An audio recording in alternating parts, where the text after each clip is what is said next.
Dans toute la pensée, dans toute la discussion spirituelle, initiatique et même pour grande partie philosophique et métaphysique occidentale, un tridyname ou une triade est très important à comprendre, c'est la fameuse triarchie, du reste longuement glosée par Guénon, à savoir roi, prêtre, prophète. Là, s'il est bien quelque chose qui se rapproche de l'idée qu'on peut avoir d'un archétype absolu de type jungien, c'est certainement cette triarchie, qui va en être très proche, même si elle ne fonctionne pas de façon aussi simple et aussi symétrique partout. Cette triarchie, on va la retrouver dans à peu près toutes les traditions, en Orient comme dans les continents américains et bon, bien entendu Afrique et Eurasie. Là, nous, on va s'intéresser évidemment à ce qui se rapproche le plus de la pensée occidentale, à ce qui est fondateur dans la pensée occidentale. C'est la vision hébraïque et chrétienne de la chose, qui d'ailleurs n'est pas du tout en invalidation ou à contrario d'une vision qui pourrait être de type hellénistique ou égyptienne. Bon, il faut bien se rappeler et comprendre que le judéo-christianisme, si tant est qu'il exista, parce que c'est encore un concept un petit peu, à mon avis, survendu, ce que l'on appelle le judéo-christianisme est largement intégratif du gnosticisme égyptien, du mazdéisme, et d'autres traditions là qui ne me viennent pas tout de suite à l'esprit, mais qui sont, on va dire, dans l'arbre généalogique de notre pensée et de notre civilisation actuelle. Alors, cette triarchie, c'est évidemment roi, prêtre, prophète. Encore que on a l'habitude, c'est consacré par l'usage, on a l'habitude de la citer dans cet ordre-là. Je serais tenté de dire prêtre, roi, prophète, ou prophète, prêtre, roi. Bon, c'est interchangeable, ça va dépendre de la vision dynamique qu'on va avoir de cette triarchie. Alors pourquoi est-elle importante? Parce que de façon dite ou de façon implicite, la plupart des systèmes spirituels, qui soient plus ou moins initiatiques, plus ou moins sacramentels, peu importe, la plupart des systèmes spirituels occidentaux, et même mondiaux, qui vous amènent à faire un parcours dans un certain nombre d'idées, de concepts, etc., qui peuvent être par exemple catégoriés sous forme de grades, de degrés, ou d'ordre, ou de sacrements, etc., toute donc école spirituelle a pour objet de vous faire traverser ou de vous faire vous approprier ces trois états, roi, prêtre, prophète. Et c'est très important pour comprendre comment se déroule l'initiation au sens psychique et dynamique du terme. Alors cette triarchie d'ailleurs, on connaît une autre en perspective, qui elle est moins glosée, dont on parle un peu moins, mais qui est tout aussi importante. C'est patriarche, chevalier, empereur.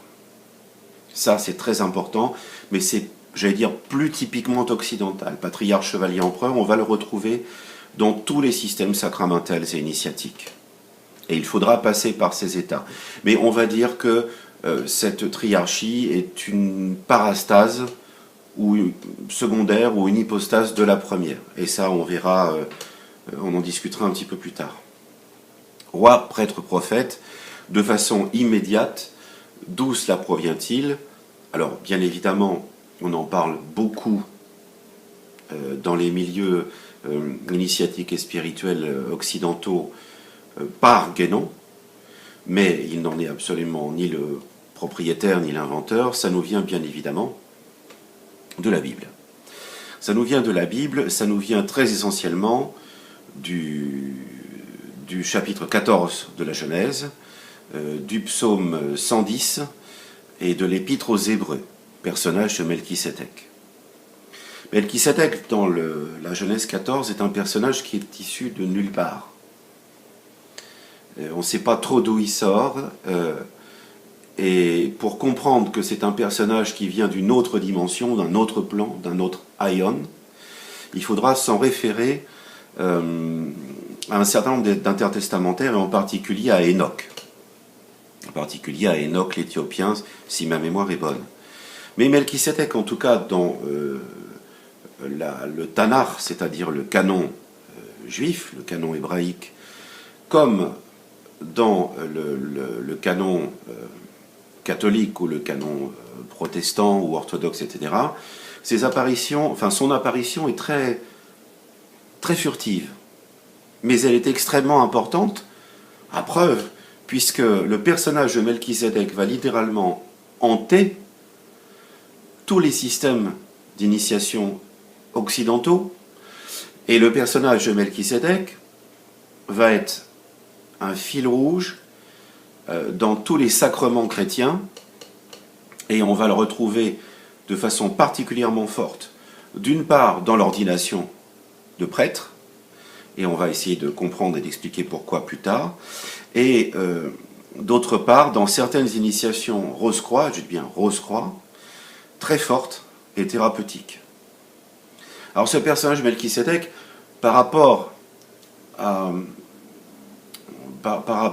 la Bible en tant que telle, c'est avant tout par la Genèse, chapitre 14, qui est-il? C'est le roi de Salem. Salem, qui est une cité qui se situe quelque part entre les Rocheuses de Jordanie, le lac de Tibériade, etc., et qui veut dire, Salem voulant dire pierre, la pierre, le matériau. Matériau en tout cas pour la construction. Et vraisemblablement, Salem va devenir, de par son ancienneté parmi les cités des royaumes de la mer Morte, Salem, que l'on a longtemps donc situé plus proche du lac de Tibériade, en réalité semble devenir plus tard Jérusalem, c'est-à-dire la vieille pierre. Hierosolimai en tout cas, ou Jérusalem qui veut dire la vieille pierre. Sous-entendu, la cité antique, la cité hiératique, imposante par son ancienneté, par sa tradition, etc. Donc, Melchisédek, par métonymie, est dans le corpus biblique le premier roi, finalement, de Jérusalem. Il est le premier roi de Jérusalem, et il est dit qu'il était prêtre et sacrificateur selon le Dieu très haut. On le retrouve dans le psaume 110, et on le retrouvera plus tard dans le Nouveau Testament, dans le chapitre 7 de l'Épître aux Hébreux, où il est rappelé, et c'est ce qui sert à l'ordination des prêtres, où il est rappelé que Melchisédek est l'archétype, le roi de Jérusalem est l'archétype du prêtre sacrificateur. Et c'est pour ça que, mais on y reviendra, par glissement, plus tard, on le considérera comme, quelque part, le prototype christique. Alors, il est prêtre et sacrificateur. Et alors, ce qui est curieux, c'est que dans les guerres de Salem, dans les guerres des royaumes de la mer Morte, Melchisédek a un rôle, curieusement, à la fois très guerrier et très pacificateur. Il va soutenir et participer aux guerres des royaumes de la mer Morte. Il va encourager Abraham à le faire. Et il va quelque part, on va dire, je ne trouve pas le terme exact, mais adouber ou apporter sa bénédiction, si ce n'est du moins son satisfecit, au travail d'Abraham pendant ces conflits.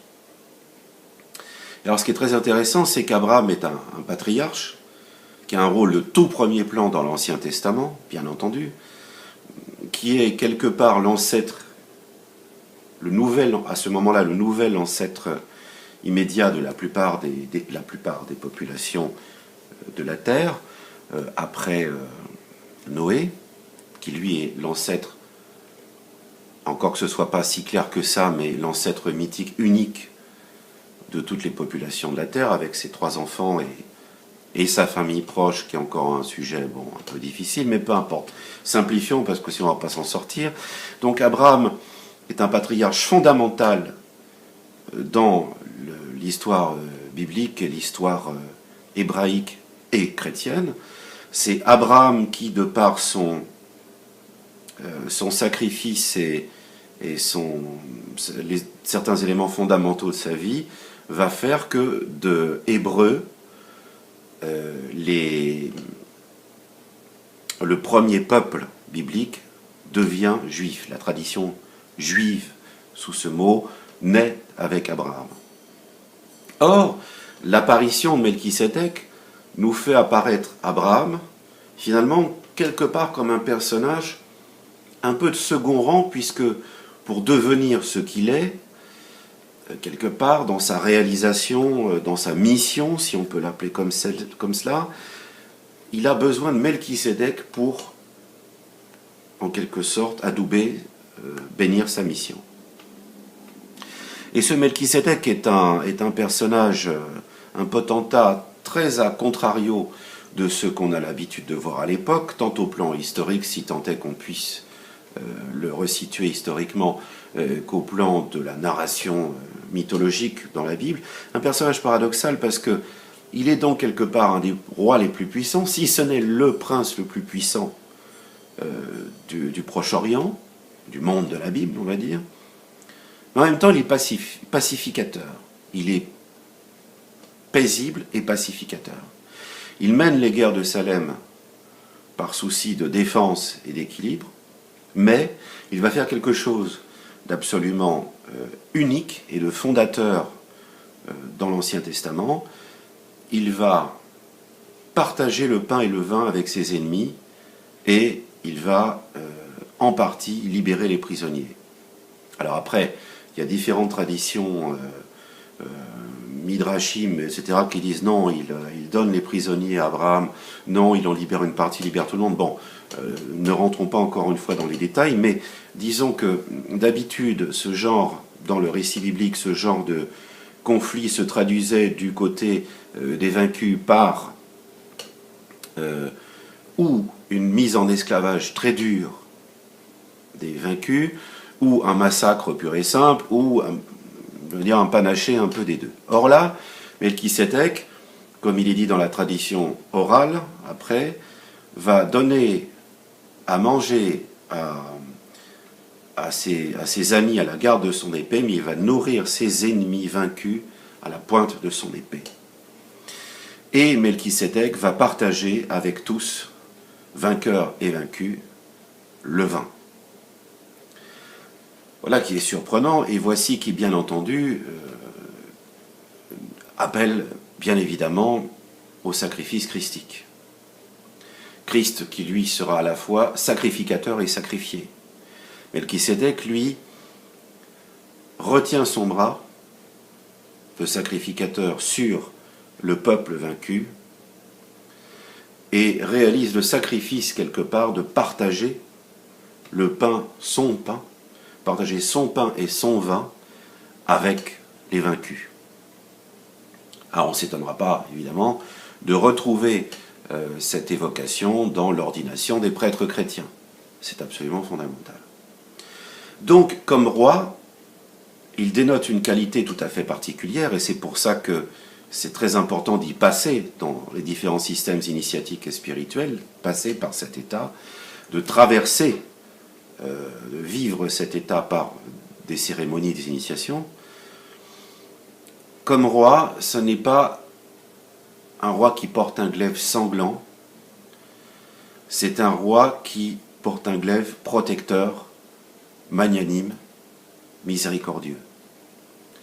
C'est-à-dire qu'il nous invite, ce Melchisédek, en tant que roi, à dire, finalement, la meilleure façon d'utiliser le pouvoir et le pouvoir du glaive, c'est de s'en abstenir et de faire comprendre pourquoi on s'en abstient. La manifestation la plus suprême du pouvoir concret, terrestre, humain sur les gens et les choses, c'est quand précisément on montre qu'on n'est pas obligé de s'en servir.